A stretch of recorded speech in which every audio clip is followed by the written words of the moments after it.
Hi, and thanks for being here on a nice, mild Wednesday, which is calendar-wise and most definitely it's the 7th day of June. Doesn't necessarily feel that way, and no complaints. Nice change up weather-wise. We've got another change being thrown at us tomorrow via Mother Nature, via about a 40% chance of some showers, and mainly in the east will be the best chance of those showers, but we'll tell you more about that in a few moments. They'll be scattered in some nature, and they'll be short-lived. After tomorrow, you're going to be really pleased with an updated forecast that's really tuned up for the weekend. Friday, Saturday, Sunday, looking ahead, it just rolls right on for the next several days. So a lot of sunshine and a lot of dry, warm conditions after tomorrow, that is. In headlines tonight, a couple of things from Johnson County, one being a missing teenager who left her home very early one morning earlier this week and is being sought by her family and now authorities, and we'll tell you what we can and give you her description and show you her photographs in just a few moments, as well as a judge threatened by a man now lodged in the Big Sandy Regional Detention Center.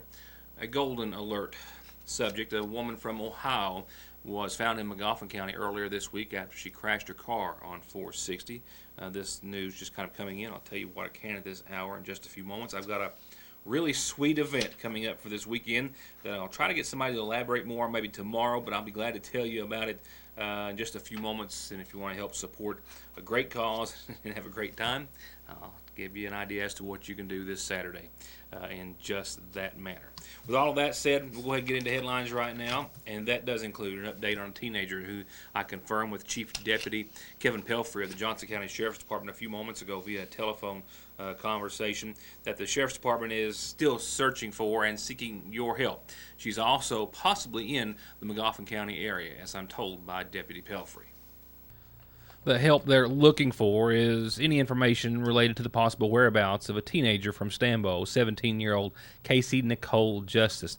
She left her home around 1:30 in the morning on Monday wearing a blue UK hooded sweatshirt. It had pink letters on it or outlining, black Converse shoes. She's described as being about 135 pounds, brown hair, hazel eyes, standing around 5'7". While she left her residence under her own free will, she did so, of course, against the will of her parents, and they have filed a missing persons case with the Johnson County Sheriff's Department, and they are putting out a request for any possible details about her whereabouts. Pelfrey also says that she does have some contacts in McGoffin County, specifically possibility of which in the Royalton or southern portion of McGoffin County, and that they are hoping that someone knows her whereabouts so they can ensure her safety and ease, of course, their parents' worries. You can call the Johnson County Sheriff's Department with any information at 789-3411. You can also, as always, do so anonymously. You can also, if you so choose, pass that information along to us, and we will gladly pass it along to the authorities also in an anonymous fashion. But once again, 17-year-old Casey Nicole Justice of Stambo, last seen early Monday after leaving her home. Also out of Johnson County, a man exiting the Johnson County Courthouse found himself lodged in the Big Sandy Detention Center just next door after he was said to have been observed making threats to the judge. 47-year-old James Blackwell of Argolite had appeared before a judge in Johnson County Court Monday morning of this week on a count of disorderly conduct.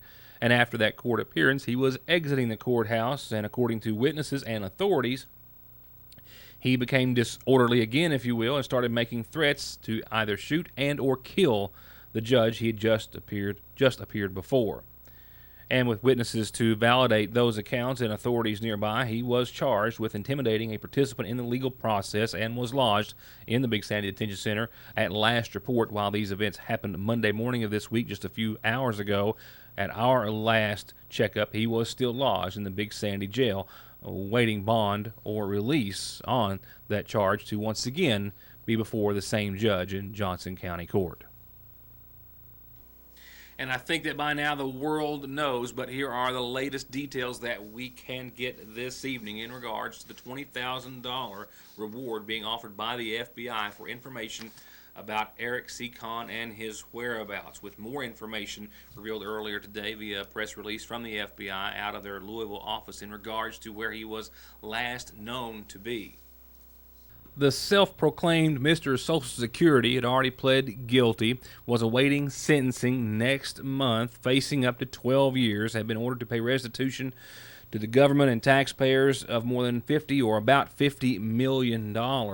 And Friday had actually gone to Lexington in preparation for a trial of one of his co-defendants.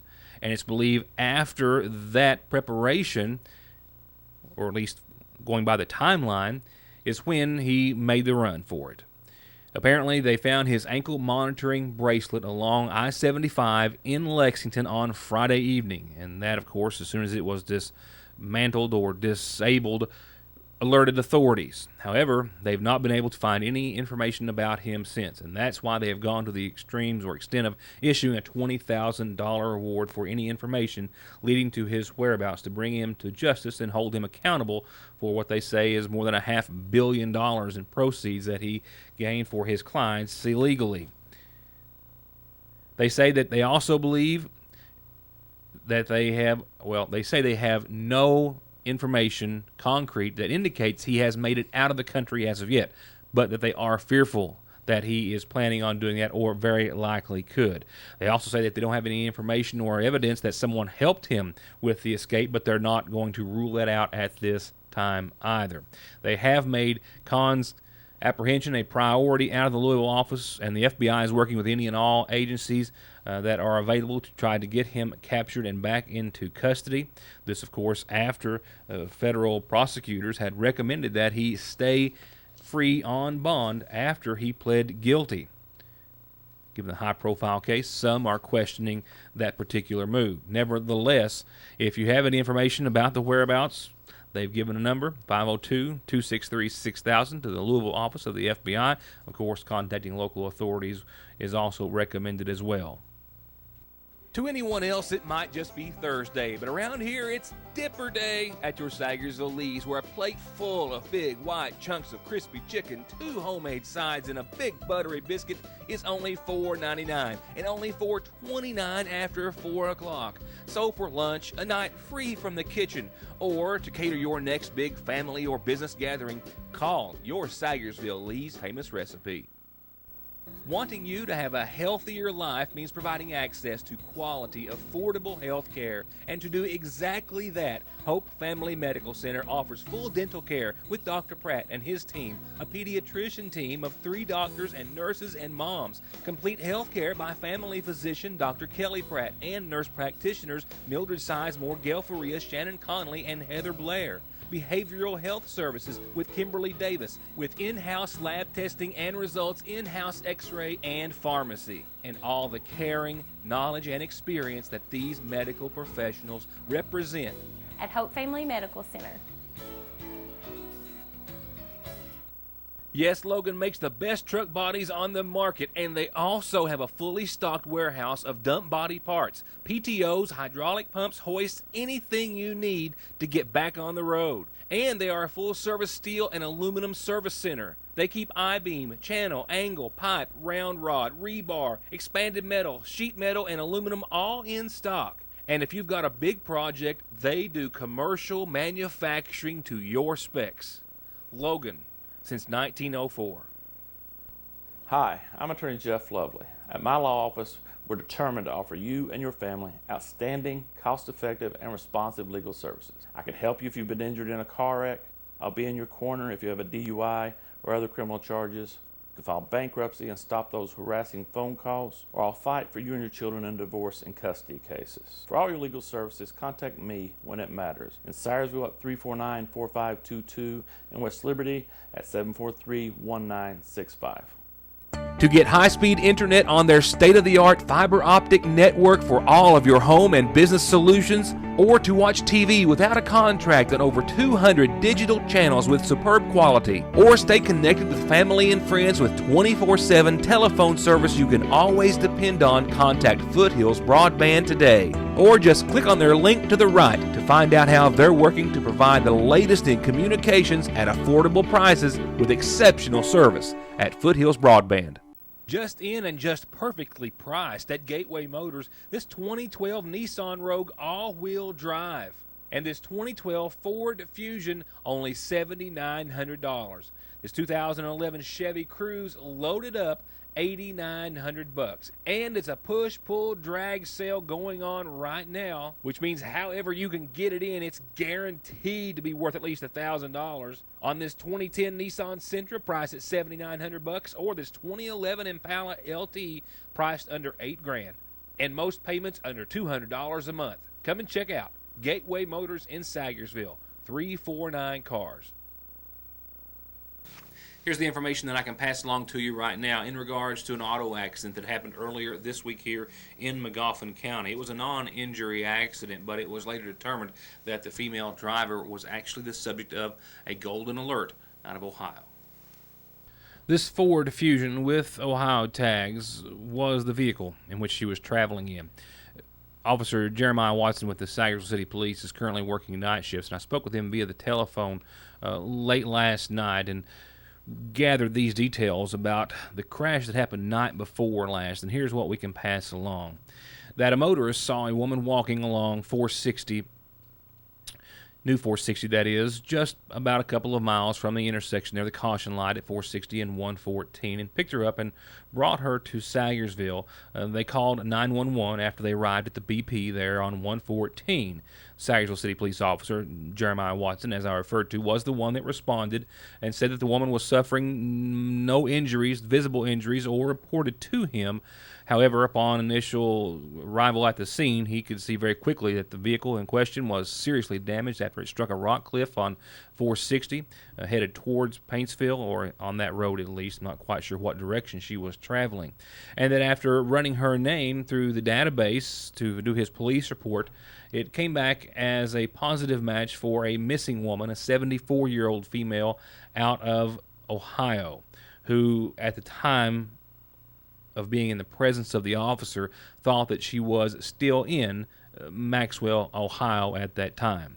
We're unsure as to how many days or for how long the golden alert had been issued in her name, but that she had been reported missing by her family and was only discovered here in Sagersville after she lost control of her car and crashed into the hillside on 460. Her family and authorities in Ohio were both notified, and the authorities here, being Police Officer Watson, made sure that she was to be in contact with those individuals as soon as possible to ensure her safety. And the golden alert, as far as we know, was soon thereafter canceled.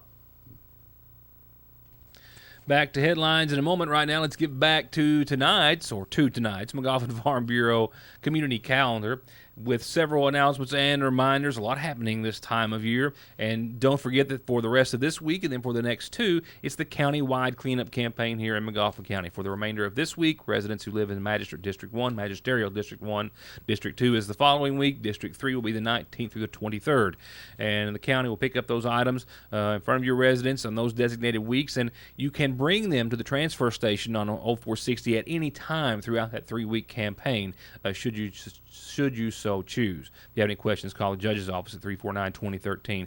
The next Magoffin County Community Blood Drive tomorrow, 1:30 here in the Sagersville IGA parking lot. The Blood Center Bloodmobile will be there, and for every person that donates, you get registered to win a bunch of really cool prizes, tickets to all over the state and elsewhere, Kings Island, Holiday World, the list goes on, even a Toyota Highlander to be given away for simply giving blood and saving someone's life.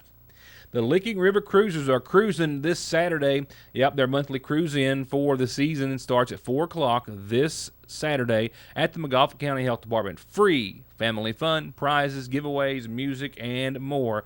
They hope you'll join them. Cruise in with them at the Magoffin County Health Department this Saturday at 4 o'clock. The Lady Hornets Summer Basketball Camp heats up, or tips off. Tips off's a better analogy. This coming Monday. It's Monday through Thursday of next week here at the high school. This is for boys and girls in Magoffin County, 1st through 8th grades. Hosted, of course, by the Lady Hornets, Coach Doug Green, Assistant Coach Williams. If you have any questions, you can call either of them. The number's there on the bottom of your screen. But this is $50 for the whole camp, and that includes lunch throughout the week, the 4-day week, that is. And Camp Unite is free, and coming up July the 25th, a 4-day, 3-night adventure leadership program to be held July the 25th through 28th at the University of the Cumberlands, but you have to apply and by June the 30th to do so. This is for middle school students who were in 6th, 7th, or 8th grade last year. You can pick up an application at the Harold Whitaker Middle School at the office during daytime hours. And the Water and Wine Food Pantry says they've made their next distribution dates for this month known, and they are the 20th. I'll remind you when it gets a bit closer, Senior Day is the 20th on a Tuesday, the regular day, Wednesday the 21st. And I'll remind you once again, like when it gets closer, towards the end of next week, I guess. And with all of that said, I think all I have left to say as far as announcements go, send yours to us so I can tell everyone about them. Birthdays and anniversaries too. Mail, email, Facebook, phone, fax, however you can drop it off, just get it to us. And one other announcement. I've been meaning to make this for the past 2 or 3 days. Every evening, our show is uploaded to our website at yournewstoday.com and our YouTube channel. And for the past 3 or 4 days, or actually we've been experiencing some difficulties thereafter, the website is just not cooperating. And our designer is actually on an assignment out of the country. But I have been in contact with him, and it's going to be, I'm not sure, hopefully a few days, he'll have some time to devote to our project as he can do so overseas. But for now, our show is still being uploaded daily on our YouTube channel. Simply go to youtube.com and select or search for Your News Today, Ritt Mortimer, and you'll find our daily programming. From there, we'll go on to obituary listings, and it is with the heaviest of hearts that I just earlier today learned of the passing of a dear friend of many, many years who I will forever remember for his smile, for his laugh, and for his handshake, among other things. But so sad to have to report that Lonnie Dunn III, formerly of Paintsville, passed away Monday of this week in Lexington. Lonnie was preceded in death by his mother, Janice Sue Daniel Dunn. He survived by his father, Lonnie Dunn II, and his wife, Edna Mae Dunn, and a host of family and friends. Funeral services are going to be held tomorrow morning, beginning at 11 o'clock at the Jones Preston Funeral Home Chapel in Paintsville in his honor. And one more announcement real quickly. In lieu of flowers, memorial donations are requested to the Isaiah House Men's Recovery Center. You can contact the Jones Preston Funeral Home to do such. And a quick reminder of services to be held tomorrow at 1 here in Sagersville for Nora Bailey Mullins, 79, of Half Mountain, who passed away earlier this week, survived by her husband Harlan, sons Ronnie and Ricky, and daughters Jeanette Estes and Patricia Wireman. Services at the Magoffin County Funeral Home tomorrow afternoon in her honor. And 74-year-old Sherman Mans of Lakeville passed away on today's date. He was married to Emma Vanderpool Mans, who preceded him in death, but he survived by sons David and Ricky Mans and daughter Lena Mans. Visitation will be after 6 o'clock Thursday, all day Friday. Services are set for Saturday morning at 11 from the Magoffin County Funeral Home.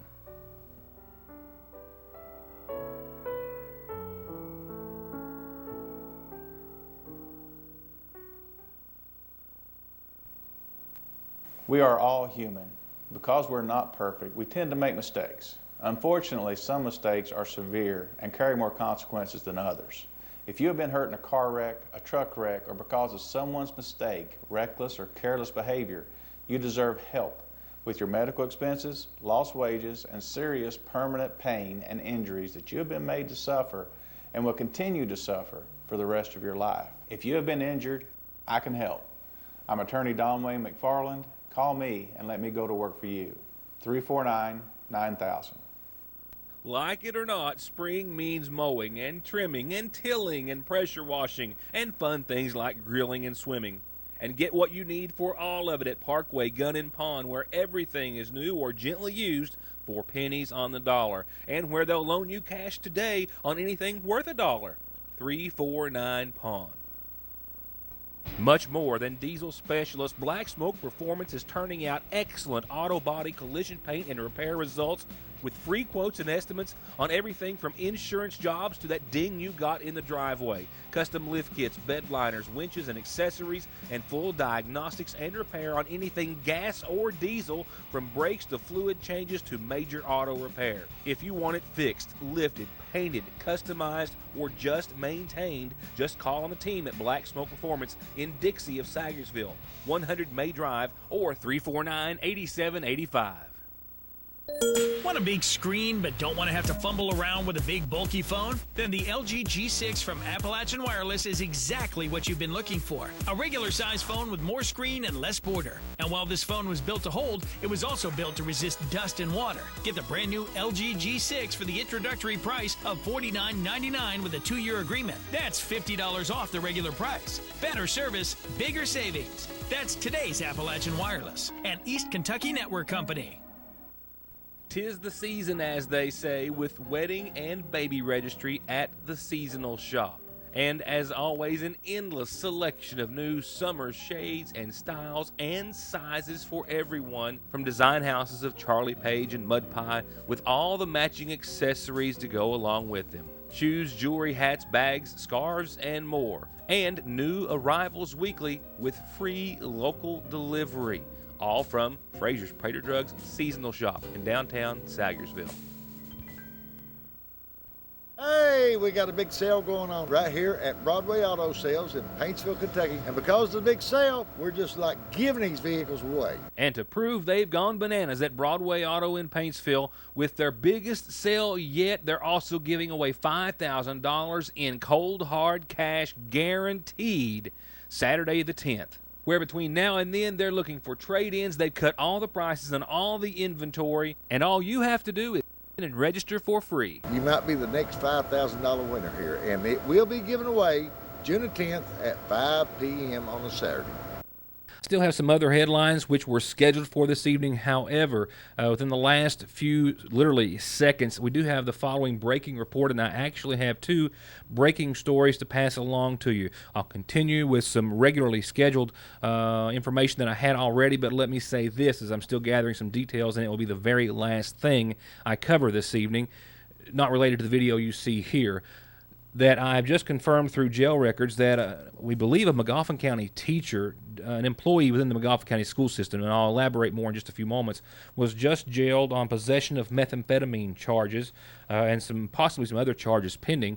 And in a separate and unrelated case, a Magoffin County dispatcher has just been jailed in the Big Sandy Regional Detention Center on charges of official misconduct for actions that she did reportedly on the job, according to an arrest citation and an arrest warrant. I've got both of those coming in at this hour. It will be the last thing we discuss this evening, which is just going to be in about 6 or 7 minutes.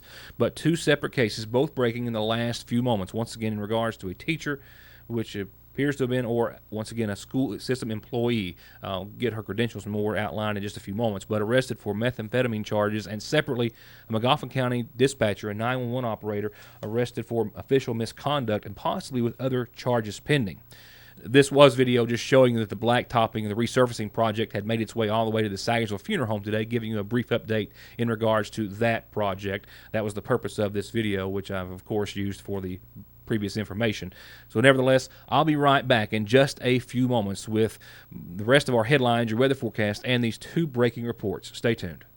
To anyone else, it might just be Thursday, but around here, it's Dipper Day at your Sagersville Lee's, where a plate full of big white chunks of crispy chicken, 2 homemade sides, and a big buttery biscuit is only $4.99, and only $4.29 after 4 o'clock. So for lunch, a night free from the kitchen, or to cater your next big family or business gathering, call your Sagersville Lee's famous recipe.